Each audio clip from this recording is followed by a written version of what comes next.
How are you guys doing? Today is Saturday, October 2nd, 2021. I'm James Sims, and for this episode of The Elite, I'm going to review the Elite matchups and performances that took place yesterday, Friday, October 1st. And of course, I'm going to preview everything that's going on today as we navigate through the world of sports one day at a time. Just taking a look at where we are in the year, the WNBA playoffs are in the semifinal round. They're the only league that's in the playoffs right now. The the playoffs are right around the corner as every team roughly has about 2-3 games left. In terms of football, college football and pro football are getting underway. Same with soccer this weekend, as those seasons are just getting started according to their schedules. They're maybe a quarter in on each of their leagues. And without further ado, I'm going to get started with the WNBA. Just to let you know that the game threes for the Sun and the Sky and the Aces and Mercury will be played tomorrow. Game one will be on ESPN, and then that game will be on at 1 Eastern Standard Time. The second game will be on at 3 on ABC. So that's what the WNBA playoff is looking like, looking forward. Taking a look at what's going on with the MLB as this season is drawing to a close. The Pittsburgh Pirates hosted the Cincinnati Reds. And after the Cincinnati Reds would tie the game up at 1 in the top of the 8th, the Phillies would score 8 runs in the bottom of the 8th to ensure a run, especially a grand slam from Cole Tucker. The Reds would only respond with 1 run in the 9th. The score would be 9-2. For the Cincinnati Reds in this matchup, the start went to Luis Castillo. He allowed 1 earned run in 5.1 innings. He would strike out 5 before getting pulled in the 6th. The loss would go to the Reds' third relief pitcher, Amir Garrett. He allowed 2 earned runs in .1 inning pitched. He would strike out 1 as he would end up getting pulled in the 8th inning. With this loss, he's 0-4. In the Reds' batting lineup, their elite third baseman, Eugenio Suarez, was the only player with more than 1 hit. He went 2-for-4 with a run. For the Pittsburgh Pirates in this matchup, the start was given to Will Crowe. He allowed no earned runs and only 1 hit in 6 innings as he struck out 9. The win would go to the Pirates setup relief pitcher Chris Stratton. Chris Stratton would allow 1 earned run in the 8th inning as he struck out a batter. He picked up his 5th blown save of the season, and with this win, he's now 7-1 on the season. In the Pirates batting lineup, their second baseman Cole Tucker went 2-for-5 with 4 RBIs and 2 runs. He hit his 2nd home run of the day. Their left fielder Anthony Alford went 3-for-4 with a run. Their shortstop, Kevin Newman, would end up going 3-for-4 with 2 RBIs and a run. And with this win, the Pittsburgh Pirates are now 60-100. That is the worst record in the National League Central, and that is the 2nd worst record in the National League. They've won 4 of their last 10 as they trailed an NL Central champs Milwaukee Brewers by 35 games in the division. With this loss, the Cincinnati Reds are now 82-78. They've lost their last 3 games, and they've lost 5 of their last 10. They trailed the Brewers by 13 games in the division, and following this matchup, the Pirates and the Reds are 2 of the 10 teams in the National League that did not qualify, as the 5 teams for the National League that have qualified for the playoffs have already been clinched. We're jumping to the nation's capital. The Washington Nationals hosted the Boston Red Sox, and in a must-need game for the Red Sox were able to beat the Nationals 4-2. All 4 of their runs would come in the 6th inning. The first 3 would come off of a home run from Hunter Renfroe, and then Bobby Dalbec would get a solo home run of his own. The Nats would score 2 in the next couple innings, and the Red Sox would come away with a 4-2 win. For the Washington Nationals, the loss went to their starting pitcher, Josh Rogers. Josh Rogers allowed 4 earned runs in 6 innings as he struck out 3. With this loss, he's 2-2. In the Nats batting lineup, their shortstop, Alcides Escobar, went 2-for-5 with an RBI and a run. He hit his 4th home run of the season. Their first baseman, Josh Bell, will go 2-for-3. Their catcher, Keibert Ruiz, would go 2-for-5 as well. And then for the Boston Red Sox, the win was given to their starting pitcher, Eduardo Rodriguez. Rodriguez would allow no earned runs and 5 hits in 5 innings. He would strike out 6 batters on the day. With this win, he's 12-8. The save would go to the Red Sox closer, Hansel Robles. Robles allowed no earned runs in the 9th inning, and this would be his 13th save of the year. In the Red Sox batting lineup, their elite right fielder, J.D. Martinez, would go 2 for 4 with a run. He was the only player on the Red Sox with more than one hit. And then their center fielder, Hunter Renfroe, went 1 for 4 with 3 RBIs and a run. He would hit his 31st home run of the season. With this win, the Boston Red Sox are 90-70. That is the third best record in the American League East. They've won 5 of their last 10 games, and they now trail the Tampa Bay Rays by 9 games in the division. They are holding on to the second American League wildcard spot, sitting 1 game behind the New York Yankees, who are sitting in that first spot. And they sit 1 game ahead of the Seattle Mariners and the Toronto Blue Jays, who are the first teams on the outside looking in. They are tied for that record. And with this loss, the Washington Nationals are now 65-95. They are tied with the Miami Marlins for the worst record in the National League East. They've lost their last 3 games, and they've lost 6 of their last 10. They trailed the division champs Atlanta Braves by 21.5 games in the division. And with this loss, the Washington Nationals are one of 10 teams already that have been eliminated from playoff contention this season. Jumping out to the Bronx, the New York Yankees hosted the Tampa Bay Rays. The Rays coming into this matchup with the best record in baseball. The Rays would end up beating the Yankees 4-3. This game would be 2-1 for most of the game. Both teams would score 2 runs in the bottom of the 9th. Or they would score 2 runs in the 9th inning. The Yankees just didn't have enough in the tank. For the Yankees in this matchup, their starting pitcher, Nestor Cortes, would pick up the loss. Nestor Cortes would allow 2 earned runs in 4.2 innings. He would strike out 5 before getting pulled in the 5th inning. With this loss, Cortes is 2-3 on the season. In the Yankees batting lineup, their elite designated hitter, Giancarlo Stanton, went 2 for 4 with an RBI and a run. Their shortstop, Gio Urshela, went 2 for 4, and their center fielder, Brett Gardner, went 2 for 4 with an RBI. For the Tampa Bay Rays, the start was given to Shane McClanahan. McClanahan allowed 1 earned run in 3 innings as he struck out 3. The win was given to the Rays' second relief pitcher, Louis Head. Head allowed no earned runs in 2.1 innings pitched. He would strike out 2 batters on the day before he got pulled in the 7th. With this win, he's now 2-0 on the year, and in the Rays batting lineup, their catcher, Francisco Mejia, will go 2 for 3. Their center fielder, Kevin Kiermaier, went 2 for 2 with an RBI. And then their elite designated hitter, Nelson Cruz, will go 1 for 5 with an RBI and a run as he hit his 32nd home run of the season. With this win, the Tampa Bay Rays are now 99-61. They have already clinched the best record in the American League. They've won 7 of their last 10 games as they sit 8 games ahead of the second-place New York Yankees in the division. They are holding the number 1 seed in the American League playoff race as they sit ahead of the 2nd seed Houston Astros, who won the West, and they sit ahead of the 3rd seed Chicago White Sox, who won the Central. And with 2 games left, they have 2 games to cross the 100-win threshold now that they're at 99 wins as well. With this loss, the New York Yankees are now 91-69. That is the second best record in the American League East. They've lost only 2 of their last 10 games. They trail the division and they trail the regular season conference champs, the Tampa Bay Rays, by 8 games in the division, and they are holding on to the top wild card seed in the moment, sitting 1 game ahead of the 2nd seed Boston Red Sox, as the New York Yankees have 2 more games left in their season, but they still have yet to clinch a playoff spot.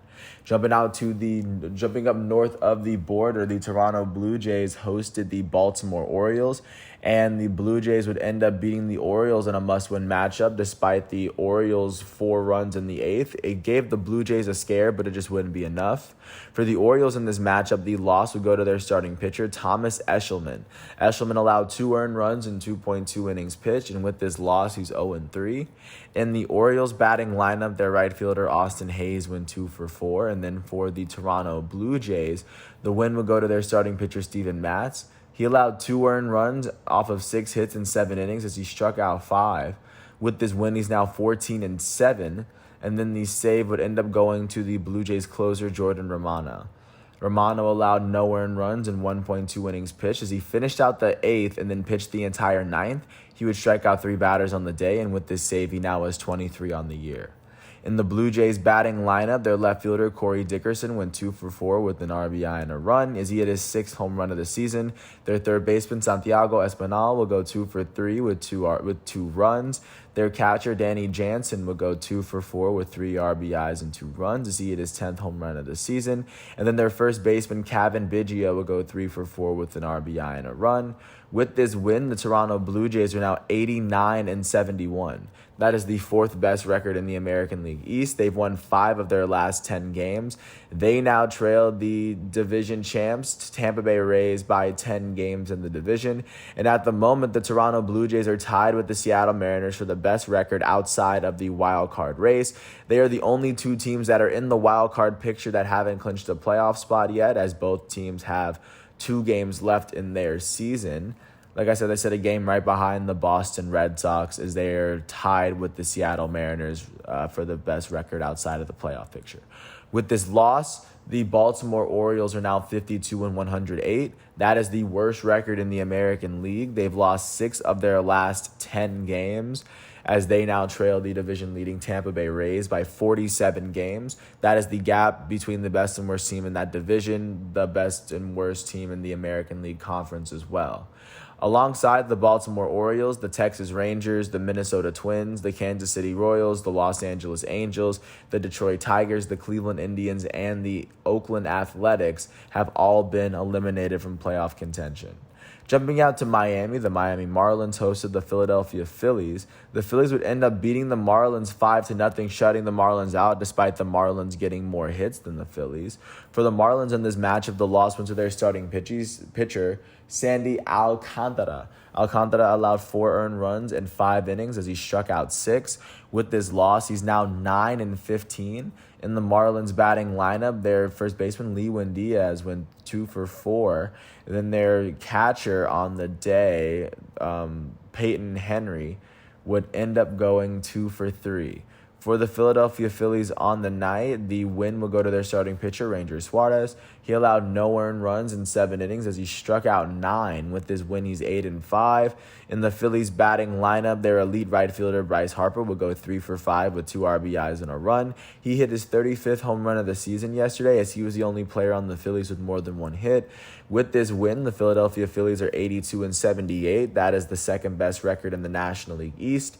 They've won 6 of their last 10 games as they trailed the division champs, Atlanta Braves, by 4.5 games in the division. The Phillies are one of 10 teams in the National League that have been eliminated from playoff contention, and so are the Marlins. The Marlins are now 65-95. They are tied with the Washington Nationals for the worst record in the National League East. They've lost their last 2 games, and they've lost 9 of their last 10. They trail the Braves by 21.5 games as the Marlins have 2 games left in their season as well. Jumping out to Atlanta, speaking of the division champs Atlanta Braves, the Braves hosted the New York Mets. The Mets would end up beating the Braves 4-3, but regardless, the Braves aren't going to be moving playoff positioning anytime soon. For the Atlanta Braves in this matchup, the loss was to their starting pitcher, Huascar Ynoa. He allowed 3 earned runs in 5 innings as he struck out 6. With this loss, he's 4-6 on the season. In the Braves batting lineup, their third baseman, Ehire Adrianza, will go 2 for 4 with an RBI and 2 runs. He would go on to hit his 5th home run of the season. Their elite second baseman, Ozzie Albies, would go 2 for 4 with an RBI. Their left fielder, Eddie Rosario, will go 2 for 4 with an RBI and a run as he hit his 14th home run of the season. And then for the New York Mets, the win would end up going to their starting pitcher, Tyler McGill. Tyler McGill would allow no earned runs and 1 hit in 5 innings. He would strike out 6 for the Mets, and with this win, McGill is 4-6. The save would go to the Mets closer, Edwin Diaz. Diaz would allow no earned runs in the 9th inning as he struck out 2 batters. This would be his 32nd save of the year. In the Mets batting lineup, their center fielder Brandon Nimmo went 2 for 4 with 2 RBIs and 2 runs. His 2 hits were his 7th and 8th home runs of the year. Their elite first baseman, Pete Alonso, will go 3 for 4 with an RBI and a run. And then their catcher, James McCann, would go 2 for 4 with a run. With this win, the New York Mets are 77-83. That is the 3rd best record in the National League East. They've won their last 2 games, and they've won 4 of their last 10. They trail the National League East champs Atlanta Braves by 9.5 games in the division, and they are one of 10 teams in the National League that have been eliminated from playoff contention. With this loss, the Atlanta Braves are now 86-73. That is the best record in the National League East. They've only lost 2 of their last 10 games as they sit 4.5 games ahead of the second place Philadelphia Phillies in the division. Having already clinched the division, they're more than likely they are going into the playoffs as the number 3 seed, as they cannot catch the second seed Milwaukee Brewers and they cannot catch the first seed San Francisco Giants. So they're going to face off against the Milwaukee Brewers in the first round of the playoffs. Jumping out to Dallas, the Texas Rangers hosted the Cleveland Indians, and the Indians were able to pull off a 9-6 win, scoring all 9 of their runs between the 3rd and 4th inning, scoring 4 in the 3rd and 5 in the 4th. For Texas, the loss would go to their starting pitcher, Spencer Howard. Spencer Howard allowed 5 earned runs and 8 runs total in 3.2 innings pitched. He would strike out 2, and with this loss, he's 0-5. In the Rangers batting lineup, their first baseman, Nathaniel Lowe, would go 3 for 3 with an RBI and 2 runs. He hit his 18th home run of the season. Their second baseman, Nick Solak, went 2 for 4 with an RBI and a run. And then their catcher, Jose Trevino, would end up going 2 for 4 with 2 RBIs and a run. He would hit his 5th home run of the year. For the Cleveland Indians, the win went to their starting pitcher, Eli Morgan. He allowed 4 earned runs in 5.2 innings. He would strike out 2 batters before getting pulled in the 6th inning, and with this win, he's now 5-7. In the Indians batting lineup, their elite third baseman, Jose Ramirez, went 2 for 5 with 3 RBIs and a run. Their designated hitter, Harold Ramirez, went 2 for 5 with 2 RBIs. And with this win, the Cleveland Indians are now 79-81. That is the second best record in the American League Central. They've won their last 2 games, and they've won 5 of their last 10. They now trail the division champs Chicago White Sox by 13 games in the division. And at the moment, the Cleveland Indians are one of 8 teams in the American League that have been eliminated from playoff contention, alongside the Texas Rangers. With this loss, they are now 59-101. That is the worst record in the American League West. They've lost 6 of their last 10 as they now trail the Astros by 34 games in the division. Like I said, they are one of 8 teams that have been eliminated from playoff contention. Jumping out to Houston, the winners of that division, the Houston Astros, hosted the Oakland Athletics, and the Athletics were able to beat the Astros 8-6 thanks to their 4-run 8th inning. For Houston, the loss went to their starting pitcher, Framber Valdez. He allowed 4 earned runs in 5 innings as he struck out 7. With his loss, he's 11-6.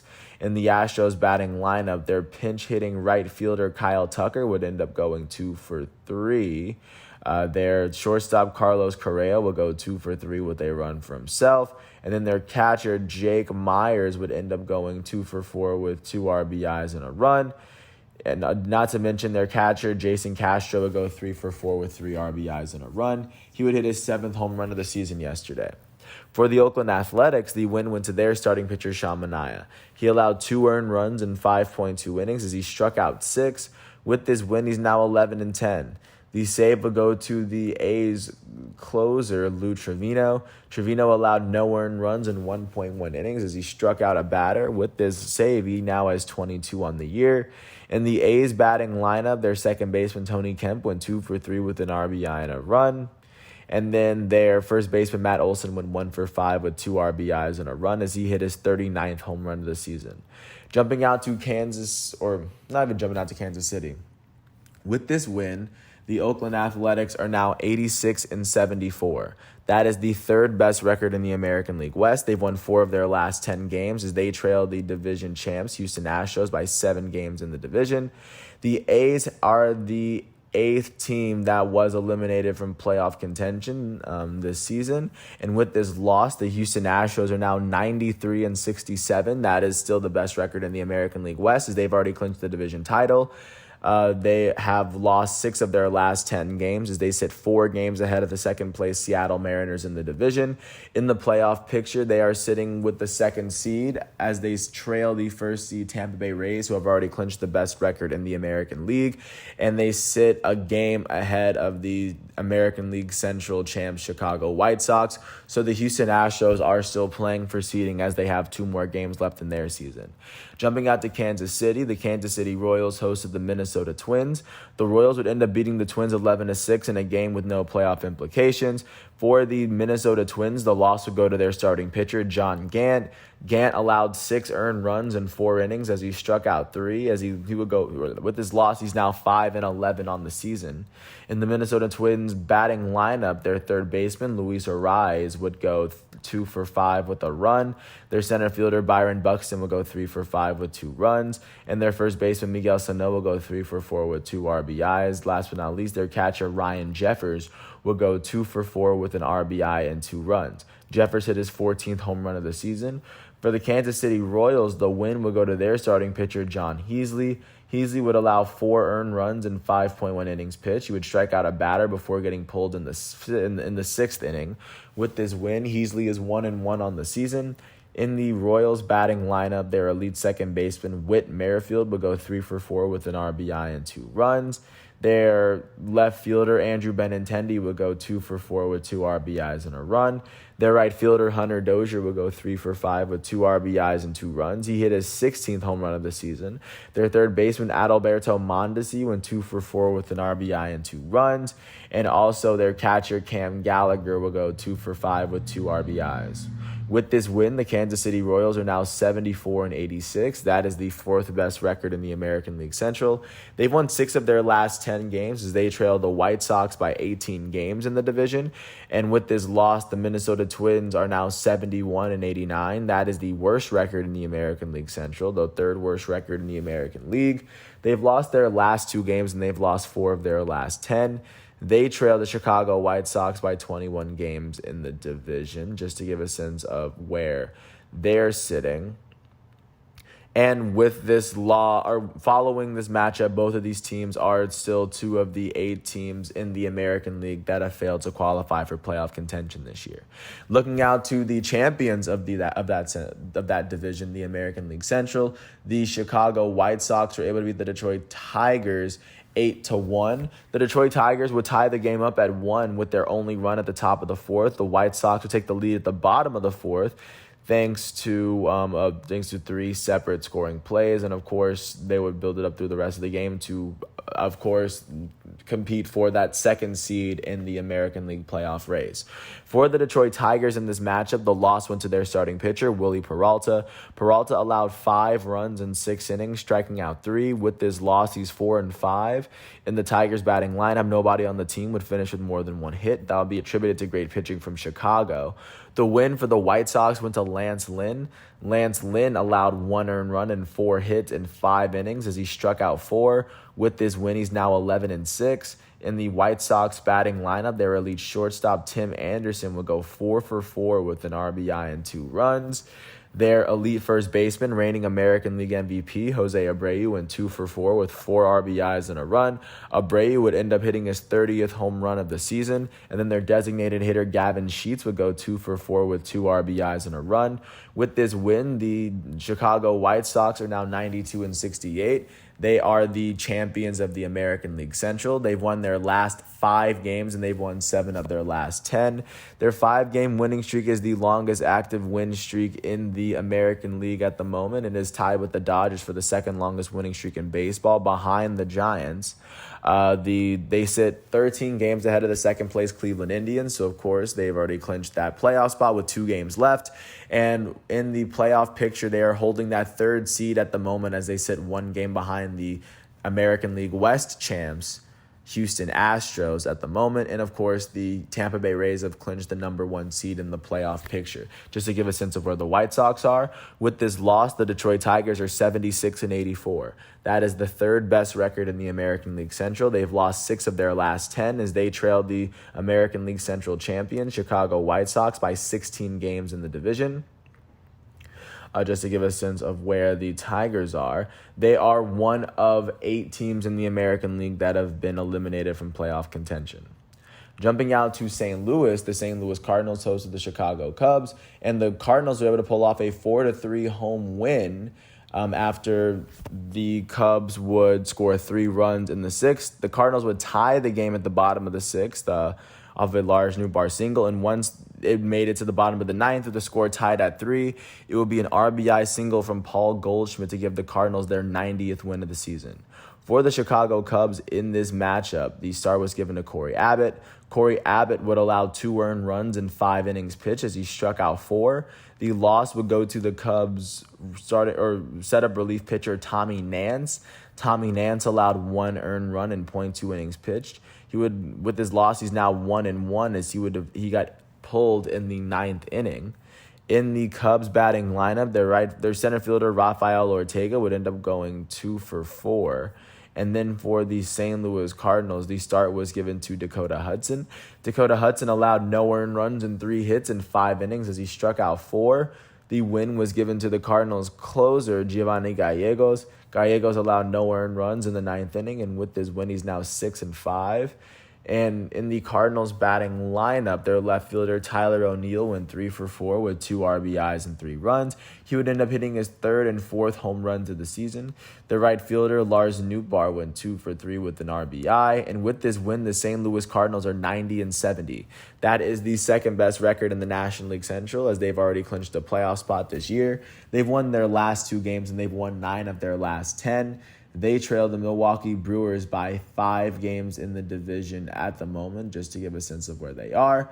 And they sit 14 games behind the Los Angeles Dodgers in the wild card race. So the Cardinals have already locked themselves into that spot. Now it comes down to whether they're going to play the San Francisco Giants or the Los Angeles Dodgers in that first matchup. The answer to that question will finally be decided today. With this loss, the Chicago Cubs are 69-91. That is the 4th best record in the National League Central. They've lost 8 of their last 10 games as they trailed the National League Central champs Milwaukee Brewers by 26 games in the division, and they are one of the 10 teams in the East or in the National League that have been eliminated from playoff contention.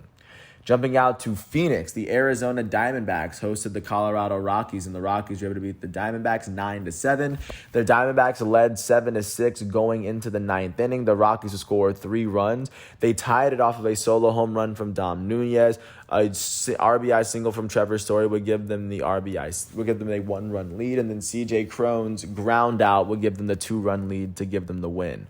For the Arizona Diamondbacks, the start was given to Humberto Castellanos. Castellanos allowed 6 earned runs in 5.2 innings. He would strike out 4 before getting pulled in the 6th. The loss would go to their relief pitcher, J.B. Wendelken, as J.B. Wendelken allowed 2 earned runs to finish off the 9th inning in .2 innings. With his loss, he's 3-3. In the Diamondbacks batting lineup, their second baseman, Ketel Marte, would end up going 2 for 4 with a run. Their catcher, Dalton Varsho, would go 2 for 4 with a run. Those are the 2 players that would finish with more than 1 hit on the day. And then going back up, Ketel Marte would end up hitting his 14th home run of the season. For the Colorado Rockies, the start was given to John Gray. He allowed 7 earned runs in 4 innings as he struck out 7. The win was given to the Rockies setup relief pitcher Lucas Gilbreth. Gilbreth allowed no earned runs in the 8th inning, striking out 3. With this win, he's 3-2. The save was given to the Rockies closer, Carlos Estevez. Estevez allowed no earned runs in the 9th inning, striking out 2. He picked up his 11th save of the year. In the Rockies batting lineup, their second baseman, Brendan Rodgers, went 3 for 5 with 2 runs. Their first baseman, CJ Cron, went 2 for 5 with 2 RBIs and a run. Their third baseman, Ryan McMahon, went 2 for 5 with an RBI as well. With this win, the Colorado Rockies are now 74-85. That is the 4th best record in the National League West, as they've won their last 3 games. They've won 4 of their last 10. They trail the San Francisco Giants by 31.5 games in the division. With this loss, the Arizona Diamondbacks are now 50-110. That is the worst record in all of baseball. They've lost their last 5 games. Their 5-game losing streak is the second longest losing streak within their own division, and of course within the major leagues as well, as the Padres is worse. They've lost 8 of their last 10 games, and the Diamondbacks now sit 56 games behind the San Francisco Giants. That is the gap between the best and worst teams in baseball. Jumping out to the Bay Area, the San Francisco Giants hosted the San Diego Padres, and they were able to shut out the Padres 3-0, as the Giants are now one win or one Dodgers loss away from clinching the best record in baseball. For the San Diego Padres, the loss went to their starting pitcher, Pedro Avila. Avila allowed 2 runs in 4 innings pitched as he struck out 5. With this loss, Avila is 0-1 on the season. In the Padres batting lineup, their center fielder, Trent Grisham, went 2 for 4. Their elite shortstop, Fernando Tatis Jr., went 2 for 4 as well. Their right fielder, or the Padres right fielder, Will Myers, would end up going 2 for 4 for the day. And then for the San Francisco Giants, the win will go to their starting pitcher, Anthony DeSclafani. DeSclafani would allow no earned runs and 4 hits in 5 innings pitched as he struck out 3. With this loss, he's now 13-7. The save would end up going to the Giants closer for the day, Camilo Doval. Camilo Doval would allow no earned runs in the 9th inning as he struck out 2. He now has 3 saves on the season. In the Giants batting lineup, nobody on the team would finish with more than 1 hit. Their left fielder, Darren Ruff, would go 1 for 4 with an RBI and a run. With this win, the San Francisco Giants are 106-54. That is the best record in the National League West and the best record in all of baseball.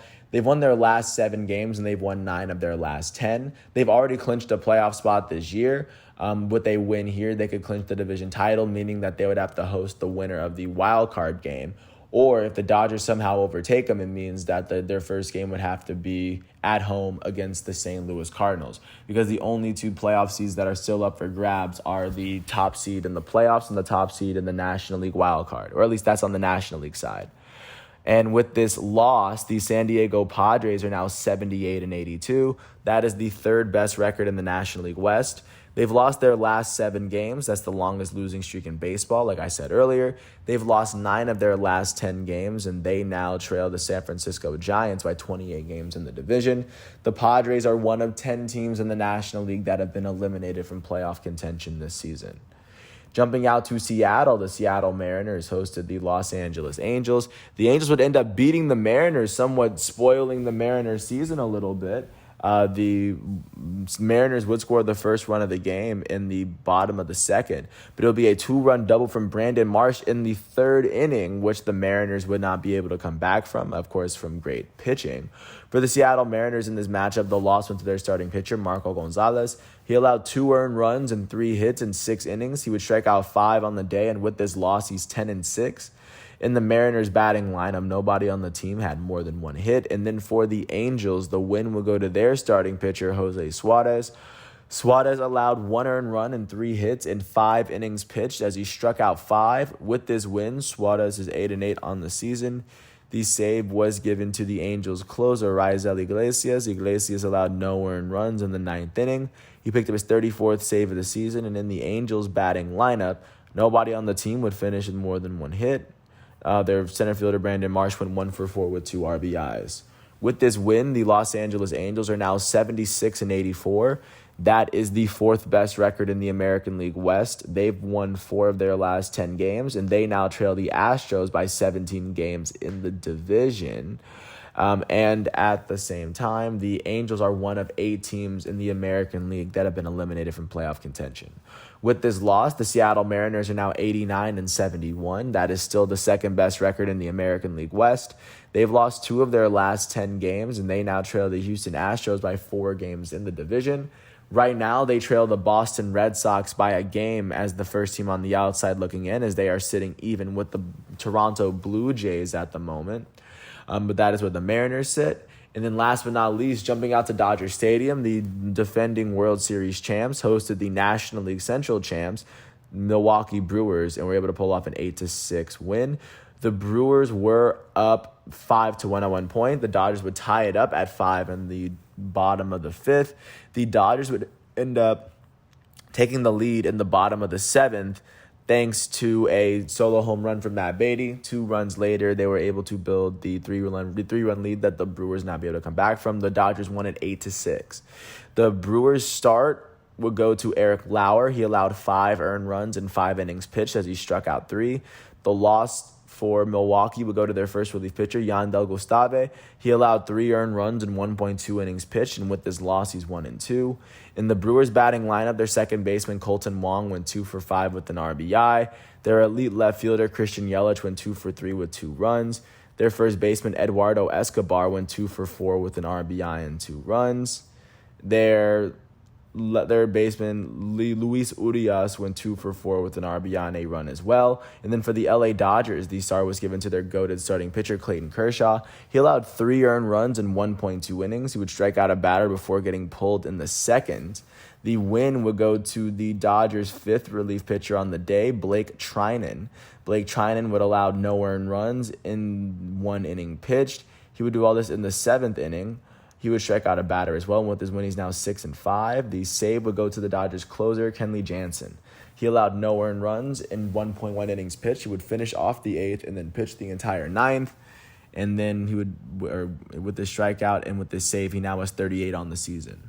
In the Dodgers batting lineup, their all-star second baseman, Trey Turner, went 2 for 3 with 5 RBIs and 2 runs.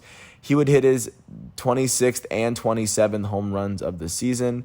And with this win, the Los Angeles Dodgers are now 104-56. That is the second best record in baseball, but unluckily for the Dodgers, it is the second best record within their division, the National League West.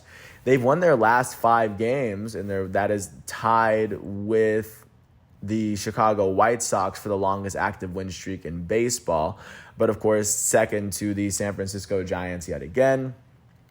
The Dodgers have won 8 of their last 10 games as they trail the Giants by 2 games in the division. If they were to lose another game, or if the Giants were to win another game, the Dodgers would be locked into that top wild card spot, which is where they're currently sitting. They are sitting 14 games ahead of the St. Louis Cardinals, who are holding that second spot and having already clinched it a few days ago. So that is what the Dodgers are looking like. With this loss, the Milwaukee Brewers are now 95-65. That is the best record in the National League Central. They've lost their last 2 games, and they've lost 6 of their last 10. They now sit 5 games ahead of the second place St. Louis Cardinals, who have already clinched a playoff spot. And with the Brewers having already clinched this title, they are sitting comfortably in that second seed, sitting about 10 games behind the San Francisco Giants, who are holding the 1 seed, and sitting like 9 games ahead of the Atlanta Braves, who are holding on to the 3 seed at the moment. So the Brewers are getting ready to face the Atlanta Braves in the playoffs despite this loss. So that is what the MLB is looking like coming into today's matchups. Starting from the top at 105, Jordan Montgomery and the New York Yankees are going to host Shane Baz and the Tampa Bay Rays. The Rays are looking across the 100-win threshold, and the Yankees, with a win here, could clinch the first American League wild card spot. At 3:07, Alek Manoah and the Toronto Blue Jays are going to host John Means and the Baltimore Orioles. John Means enters his matchup with a 6-8 record, holding a 3.32 ERA, and Alek Manoah enters his matchup with an 8-2 record, holding a 3.35 ERA. The Blue Jays are looking to crack their way into the playoff picture, as they are sitting 1 game behind the Boston Red Sox, waiting for the Red Sox to trip up. At 4:05, speaking of the Red Sox are going to go to the nation's capital to face off against the Nationals. Josiah Gray is going to make the start for the Nats. At 4:05, at the same time, Kevin Gausman in the MLB leading San Francisco Giants are going to host Joe Musgrove and the San Diego Padres. Joe Musgrove enters his matchup with an 11-9 record, holding a 3.22 ERA. Kevin Gausman enters his matchup with a 14-6 record, holding a 2.87 ERA. The Padres have already been eliminated from playoff contention, but with a win here, the Giants would capture the Major League regular season title. They would clinch the best record in baseball. At 6:10, Jesus Luzardo and the Miami Marlins are going to host Hans Kraus and the Philadelphia Phillies. At 6:35, Max Kranick and the Pittsburgh Pirates are going to host Tyler Mahle and the Cincinnati Reds. Tyler Mahle enters his matchup with a 13-6 record, holding a 3.54 ERA, as neither of these teams are competing for playoff contention. At 7:05, Jordan Lyles and the Texas Rangers are going to host Tristan McKenzie and the Cleveland Indians.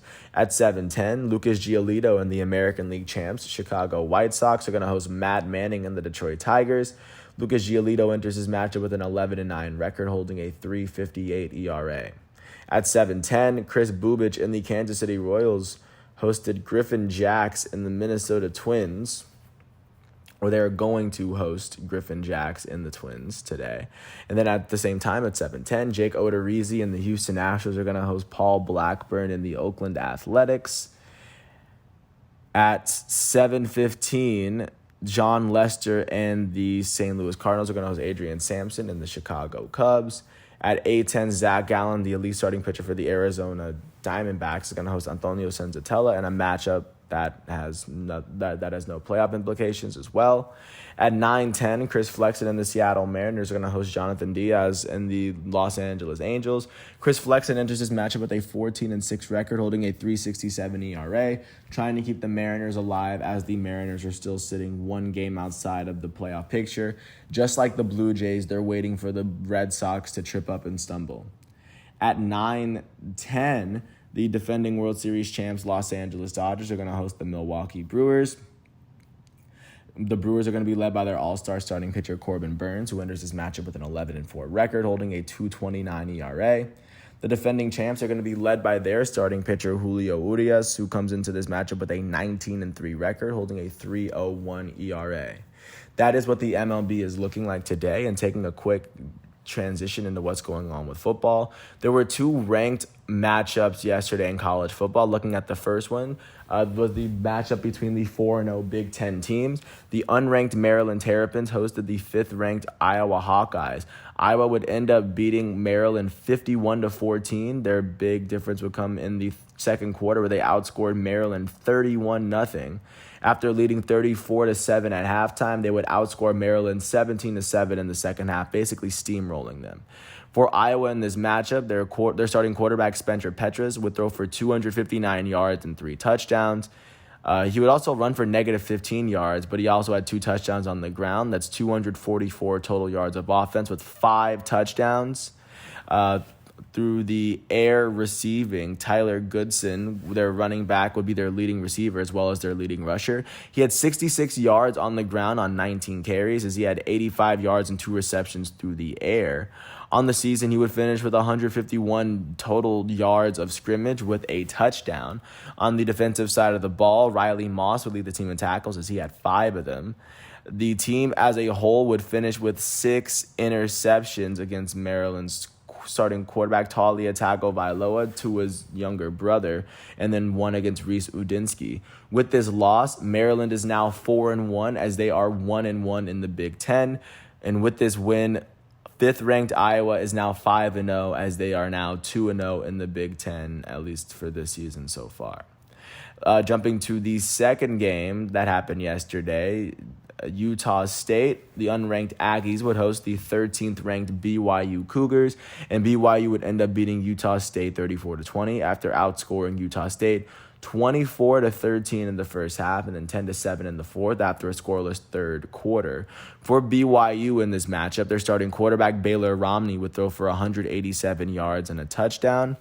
Their leading rusher, Tyler Algier, would finish with 218 yards on 22 carries, as he had 3 touchdowns. He had 22 yards to the air. That would be 240 total yards of offense. And then on the defensive side of the ball, Ben Bywater would finish with 9 tackles. He would lead the team in tackles, as he had a sack. The team would finish with 2 interceptions from Jacob Robinson and Malik Moore. With this win, the 13th-ranked BYU Cougars are now 5-0. They've won their first game away from home. And with this loss, the unranked Utah State Aggies are now 3-2. They are now 1-2 at home. Just looking at what's going on today for today's matchups, taking you down the list by time. Starting off at high noon on ESPN, 2nd-ranked Georgia is going to host 8th-ranked Arkansas at Sanford Stadium.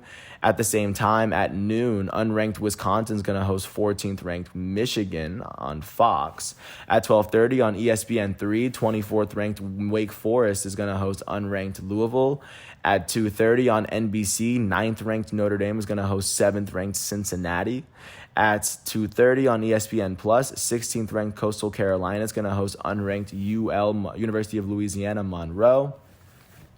At 3:30 on CBS, first-ranked Alabama is going to host 12th-ranked Ole Miss.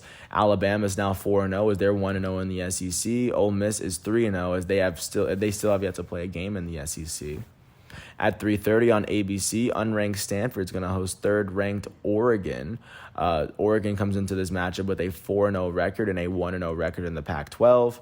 At 3:30 on Fox, unranked Rutgers is going to host 11th-ranked Ohio State. That's going to be on Big Ten Network. Ohio State enters this matchup with a 3-1 record. They are 1-0 in the Big Ten. At 6 o'clock, unranked Kentucky is going to host 10th-ranked Florida. Kentucky is undefeated coming into this matchup. Florida is 3-1. At 6 o'clock on ESPN+, 23rd-ranked North Carolina State is going to host unranked Louisiana Tech. At 7 o'clock on SEC Network, 15th-ranked Texas A&M is going to host unranked Mississippi State. At 7 o'clock, 19th-ranked Oklahoma State is going to host 21st-ranked Baylor. So that's going to be a matchup right there on ESPN2. At 7:30 on ABC, 4th-ranked Penn State is going to host unranked Indiana. At the same time, at 7:30, 17th-ranked Michigan State is going to host unranked Western Kentucky. Michigan State is 4-0, sitting on an undefeated record. At 7:30 on ACC Network, 25th-ranked Clemson will host unranked Boston College. Boston College is 4-0 on this season, and Clemson is now 2-2. Yet Clemson's ranked. Interesting. And then at 9 o'clock on ESPN, unranked LSU is going to host 22nd-ranked Auburn. Both teams are going to enter this matchup with a 3-1 record. At 10:30 on FS1, 20th-ranked UCLA is going to host unranked Arizona State at the Rose Bowl. And last but not least, at 11 o'clock, unranked Hawaii is going to host 18th-ranked Fresno State. That's what's going on with college football, and that's what's going on as we are going into Saturday. And then taking a look at what is going on in the world of soccer. Not many big games, not much going on yesterday in terms of just big matchups with soccer. Just, of course, leading up to what's going to be a big weekend. Starting off in the Premier League, Manchester United is going to host Everton. Right now, looking at where Manchester United is in the table, they are tied with Liverpool and Everton in points. So, of course, a draw here, or they are sitting second, actually, but a win or a draw here would actually do a lot for both teams as they basically sitting even in the table. Chelsea's going to host Southampton at 10 o'clock. Chelsea sits 1 point behind first place Liverpool as a win would do a lot for them today. Arsenal's going to go to Brighton and Hove Albion as Arsenal is now the 10th best team in the Premier League this season after their big win against Tottenham in the North London Derby. Jumping out to see what's going on with Spanish La Liga today. It's going to be one of the bigger Spanish matchups of the season as Atletico Madrid is going to face off against Barcelona at 3 o'clock today. Looking at what La Liga looks like at the moment, Barcelona is currently sitting 7th in the table as they still haven't lost a game this season. They have won 3 wins and 3 draws. They are 5 points below first place Real Madrid. Atletico Madrid is only 2 points ahead of them with 1 more game played. So a win would go a long way for either team to help cement, to at least jump them to the top of the table. In Germany, the big game going on in the Bundesliga is going to take place at 9:30, as Borussia Dortmund is going to take on FC Augsburg. Borussia Dortmund enters this matchup holding the 4th best record in the Bundesliga. A win would go a long way for them as they sit 4 games behind the defending Bundesliga champs Bayern Munich to start the season. In Italian Serie A, Juventus is going to face off against Torino as this is the Turin Derby this is going to be on noon Eastern Standard Time. Juventus enters this matchup with the 10th best record in the Serie A at the moment. So a win would, of course, go a long way for them to, of course, correct their not-so-strong start to the season. Inter Milan, the reigning Serie A champs, are going to go to Sassuolo at 2:45. Inter Milan is holding the 3rd best record in Serie A. A win would go a long way for them as they sit 4 points below first place Napoli at the moment. That is what's going on today with sports. I want to first thank the MLB.com website. I want to thank the WNBA, the college football, and of course the UEFA and FIFA websites. I also want to apologize for all the names that I butchered. I do plan on getting them right. And I want to thank everybody for listening to all 49 minutes of this piece. I hope all is well, and I will follow this up with an elite individual profile for Alisson Becker, the Brazilian starting goalie for Liverpool. Until then, thank you for listening to my piece. I hope all is well, and I'll catch you with another episode after this. Peace out.